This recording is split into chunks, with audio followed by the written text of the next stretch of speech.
POV. You're a trillionaire trying to build your own gold mine at this level. You do not buy gold. You buy the place where gold comes from. That is the first real difference between ordinary wealth and trillionaire wealth. Ordinary wealth chases the metal. Extreme wealth controls the ground. And once you control the ground, everything above it becomes a negotiation. You are standing in the middle of a desert that looks empty to everyone else and expensive to you. The surveys are already done. The geology team has already mapped the veins. The legal team has already cleared the land. The environmental consultants have already warned you about the water issue. The engineers have already explained the extraction process in a language that sounds clean, until you realize it is really just organized violence against the earth, made efficient by machines and capital. You are not here to admire the mine. You are here to own the system that turns rock into wealth. And the deeper you go, the more obvious it becomes that a gold mine is not a business. It is a machine for turning patience into leverage. The first problem is not finding gold. The first problem is proving the gold is there in quantities worth the damage, time, permits, labor, and political friction required to get it out. So you start with geology, satellite mapping, core samples, drilling reports, historical records from old claims, modern assays, third-party verification, local land rights analysis, political risk analysis, water table studies, transport access, energy infrastructure, security exposure. You sit in meetings where everyone uses careful words like resource potential and operational viability and commercial grade, because nobody in the room wants to say the obvious thing too early. The obvious thing is this: most land does not contain enough gold to matter. Some land contains gold, but not enough to mine profitably. Some land contains enough gold, but too much risk. Some land contains gold, risk, and a legal system that will make the whole project expensive enough to erase the upside. At your level, the difference between a promising mine and a catastrophe is $100 million of due diligence. So you spend it, not because you have to, because you can't afford to be wrong at scale. The land deal, the land is the first visible proof that the project is real. It is not owned by one person in the simple way people imagine. It is wrapped in layers, private claims, mineral rights, state permissions, community agreements, indigenous consultation, historic usage disputes, environmental conditions, royalties, tax obligations, local infrastructure commitments. Nothing about the land is simple once the gold is valuable enough to matter. Your legal team spends months untangling it. There are negotiations with landholders who have been sitting on the property for years, waiting for someone with enough capital to pay the actual price. There are discussions with local authorities who understand that your arrival means jobs, roads, taxes, and national attention, but also pressure, scrutiny, and the possibility of conflict. There are community meetings where you are expected to explain why your mine should exist and what the people nearby will receive in exchange for living next to the noise, dust, traffic, and disruption. You do not show up with a speech about progress, you show up with a list. Local hiring commitments, infrastructure investment, water protections, road repair, hospital support, training programs, revenue sharing terms, a grievance system, long-term reclamation guarantees. Not because you are altruistic, because mining without legitimacy is unstable, and instability is expensive. The richest people in the world eventually learn the same lesson. You can buy the land. You cannot buy silence if the project is unjust. So you make the deal as cleanly as possible, and then you move to the part where the cost starts becoming visible. The build phase, building a gold mine, is one of the most capital-intensive things a person can do. It is also one of the slowest.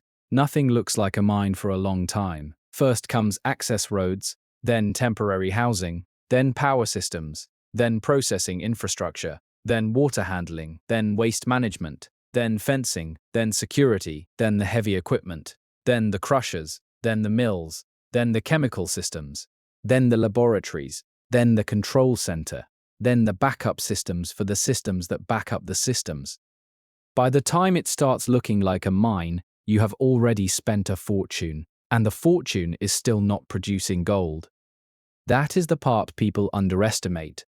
A mine is not a purchase. You are converting capital into future output through one of the most difficult physical operations on Earth. The return is delayed, the risk is constant, the weather can ruin schedules, labor shortages can slow construction, equipment failures can set you back months.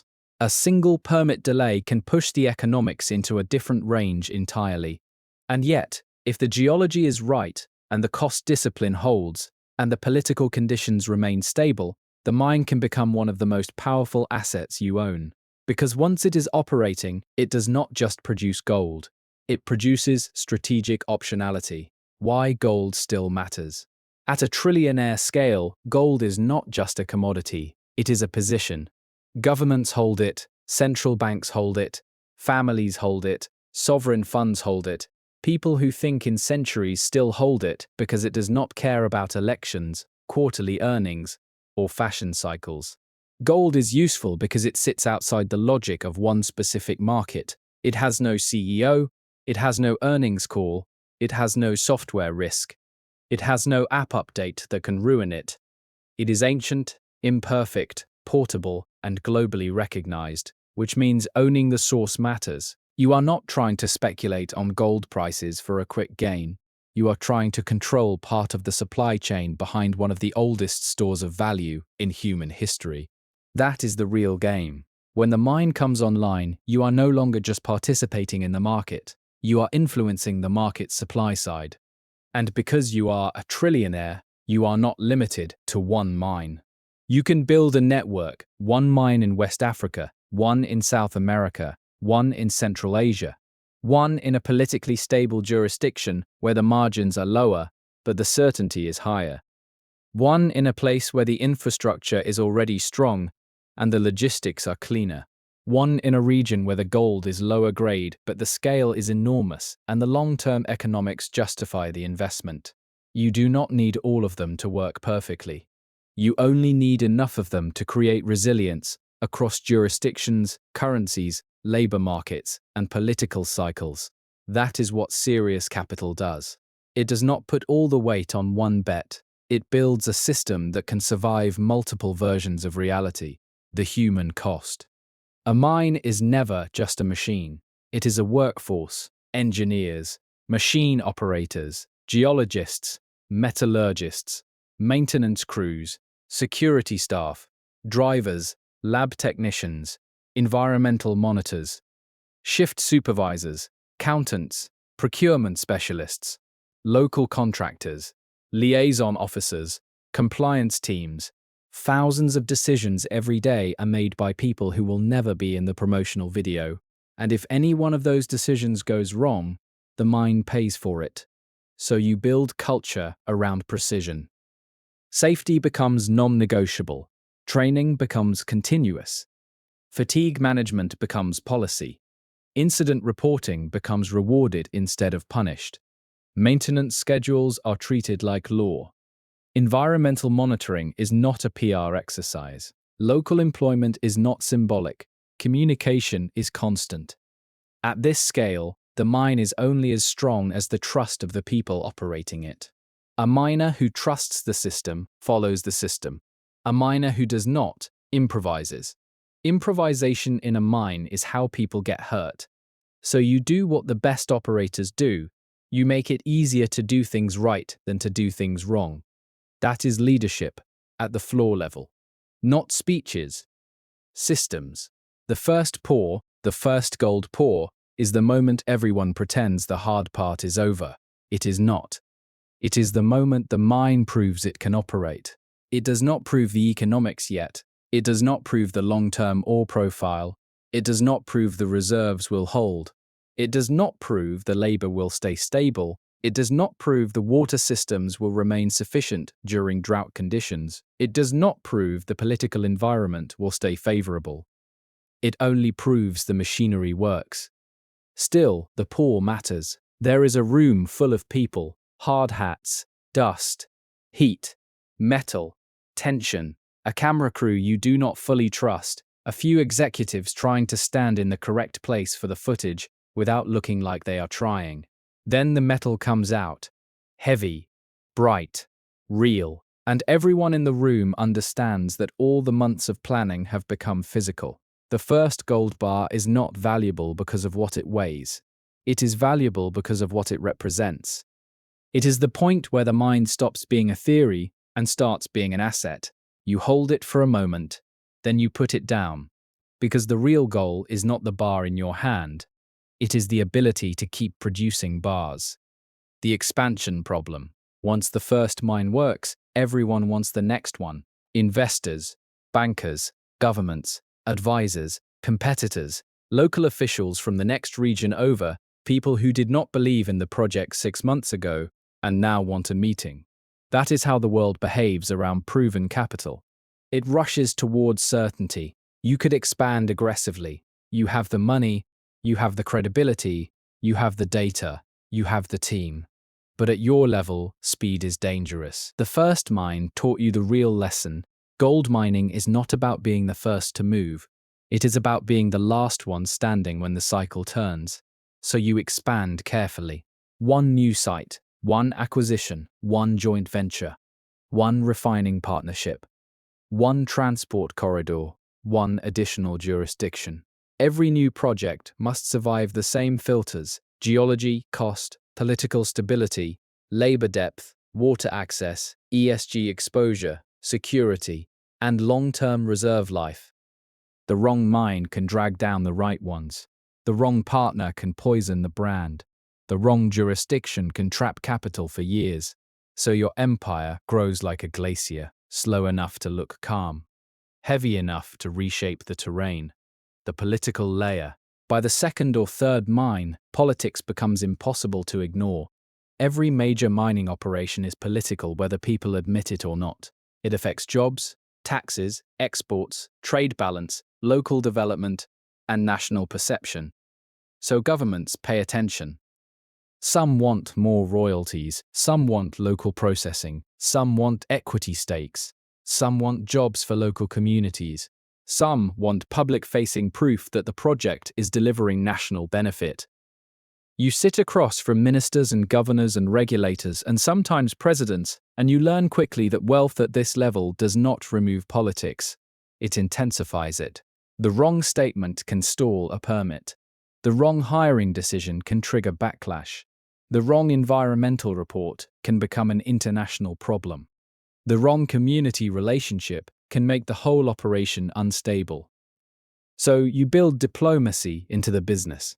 Local offices, political risk teams, community relations staff, transparent reporting, independent audits, environmental guarantees, legal contingency plans. You become fluent in the language of permission. Because a mine only works if the territory around it agrees, explicitly or implicitly, that it should continue to exist. That agreement is fragile. So you protect it.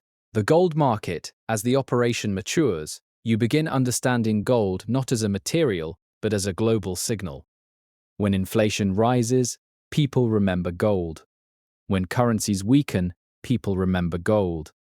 When geopolitics gets unstable, people remember gold. When trust in systems weakens, people remember gold. That means your mine is not isolated from macro events. It is exposed to them and protected by them and shaped by them. A gold mine becomes more valuable when uncertainty rises. That sounds simple until you realize uncertainty is not an event. It is a condition, and conditions can last a long time. So your mine is not just an extraction asset. It is a hedge against disorder, a physical claim on one of the oldest forms of trust humanity has ever used. That is why the smartest people in the room stop talking about it like a commodity project. They start talking about it like a geopolitical position. And once the operating history is long enough, the mine itself becomes collateral for other ambitions. You can finance infrastructure, you can fund new acquisitions, you can hedge currency exposure, you can use production commitments to support long-term borrowing. You can structure the operation in ways that produce recurring leverage without overextending the asset. The mine is no longer just a mine, it is a platform. The legacy question, eventually, every trillionaire project runs into the same question. Why? Why build the mine? Why own the land? Why go through the permits, the engineering, the labor disputes, the weather delays, the community negotiations, the operational risk, the environmental burden, the political complexity? The answer cannot just be money. At your level, money is too abstract to be the only reason, so the answer has to be something else. Control over strategic supply, a long-duration asset with intrinsic value, a hedge against instability, a legacy industry that will outlast your own lifetime, a source of capital that can fund other ventures, a way to create local employment and infrastructure, a way to shape a sector that still runs on old assumptions and outdated systems. And maybe, underneath all of that, a more personal reason. The need to build something that is real enough to resist inflation, policy shifts, and fashionable narratives. Something physical. Something the world still respects. Something that takes pressure from the earth and turns it into durable value.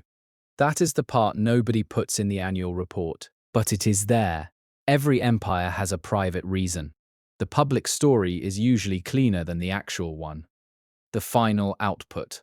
Years later, when the mine is stable and the network of mines is profitable and the operating teams are running the business without constant intervention, people will describe it as a brilliant diversification move. They will say you got into gold at the right time. They will say you understood the macro environment. They will say you had the capital to play a game nobody else could afford to enter. They will be right, but not complete. What they will not fully understand is that the mine was never just about gold. It was about turning immense capital into a physical claim on scarcity. It was about converting money into geology, geology into infrastructure, infrastructure into output, and output into leverage. It was about building something that still mattered if the screens went dark, and the markets closed, and the world got more uncertain than it already was. That is the real power of the mine. Not that it makes you rich, you already were. It makes your wealth harder to ignore. And at trillionaire scale, that is what matters most.